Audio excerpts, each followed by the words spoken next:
travel around the world and I have the opportunity to talk to all kinds of people. And one of the things that, independent of people's beliefs, political beliefs, religious beliefs, whatever, there seems to be a common thread that people feel like something's not right.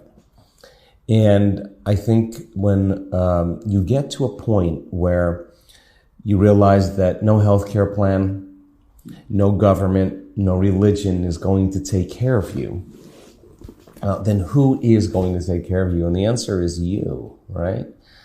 So my interest is to give people the tools and the understanding that they could heal their body, that they could create a better life for themselves, that they could overcome past traumas and scars that were created even as early as childhood that tend to be unconscious programs that keep them repeating the same, scenarios in their life, to teach people how to induce mystical experiences so that it changes the frame of the way they look at reality. And so what an amazing time in history to be alive, because consciousness is awareness. And awareness is paying attention, and paying attention is noticing. So if a person lives a life, as an example, and is diagnosed with a health condition, what they're conscious of is just a certain number of choices that they could make based on the past, based on tradition, based on what's worked for normal or natural. But what happens when that person has done the chemotherapy, has done the surgery, has done the radiation, has done the vegan diet, has done the gluten-free diet, has done the ketogenic diet, has done all the things, all the exercise, and they still have the same health condition? It begs the question, if our personality creates our personal reality, and our personality is made up of how we think, how we act, and how we feel, then the present personality who's listening to this podcast has created the present personal reality called their life. Not their ex, not their parents, not their culture. They create their life. So the fundamental question is, if I want to change my life, then that means that I have to change, or nothing changes in my life until I change, right? So the person who's done all these treatments and still faced with a health condition, this is just an example, all of a sudden says, there's got to be another way. There's got to be something else. And so knowledge, information, when we learn knowledge, when we learn information, we make new connections in our brain. That's what learning is. We're forging synaptic connections. But that philosophical, theoretical, intellectual information is void of experience. Someone who takes that knowledge and applies it and personalizes, demonstrates it, initiates that knowledge, is now interested in the truth of the experience of that information. So the person then who becomes conscious that they could actually heal themselves by changing the way they think, the way they act, the way they feel.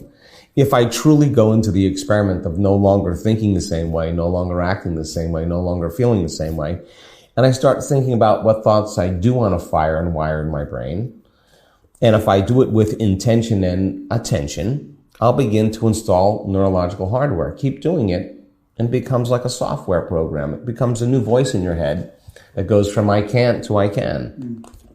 No magic there. If you said, how would greatness live today? What would love look like today? What would be a greater expression of myself in the things that I do?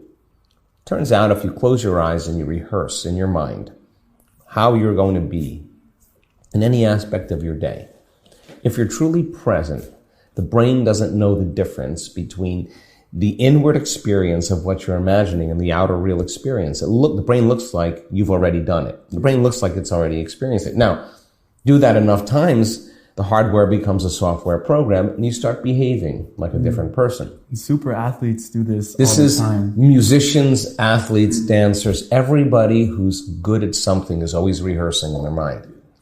That rehearsal is just as important as the physical demonstration. It's priming the brain, because the brain is a record of the past, Now you're actually making it a map to the future. You're installing circuits to use.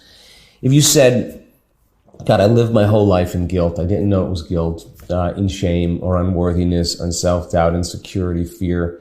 And all of a sudden, you're looking at that emotion and you understand that emotion is actually down-regulating genes and creating disease. You figured that out. You read about it. It makes sense. Then all of the hatred, all the anger, all the bitterness you have to someone or something in your past is keeping you connected to the past. So you'd say, can I teach my body emotionally what a new future could feel like before it happens? Not waiting for your wealth to feel abundance, or waiting for your relationship to feel love, or waiting for your healing to feel gratitude. That's the old model of reality of cause and effect. This is about causing an effect. Turns out if you can elevate your emotional state and you can sustain that emotional state, your body's so objective that it doesn't know the difference between the real life experience that's creating that emotion and that emotion that you're creating by thought alone. Your body's actually believing it's living in a new reality, a new environment. Now, the environment signals the gene. The end product of an experience in the environment is an emotion. That person is actually signaling genes ahead of the environment. Genes make proteins, and proteins are responsible for the structure and function of the body. The expression of proteins is the expression of life. Okay. Every day the person practices going from the old self to the new self. This is what's happening in the world right now.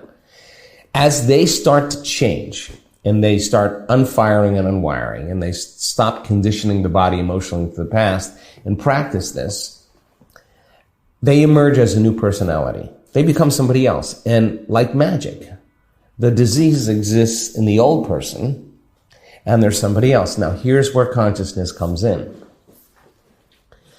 That person comes to a workshop and they stand on the stage in front of 1,500 people and they tell their story. And everybody in that audience is leaning in.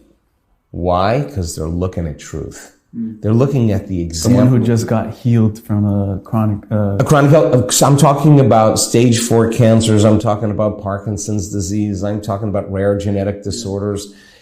And now the person in the audience is becoming conscious of a possibility that they were once unconscious to. And when they see that's possible, it's a 4-minute mile. I mean, 4-minute mile, nobody thought anybody could break a mile in under 4 minutes. They said it was biologically and physiologically impossible. 1,400 people have done it already. So this is the 4-minute mile. Someone's piercing through a limitation, a level of unconsciousness. And now that's a footprint in the quantum field. But in 3-dimensional reality, you're looking at that person, they look no different than anybody else. And the person says, if that person can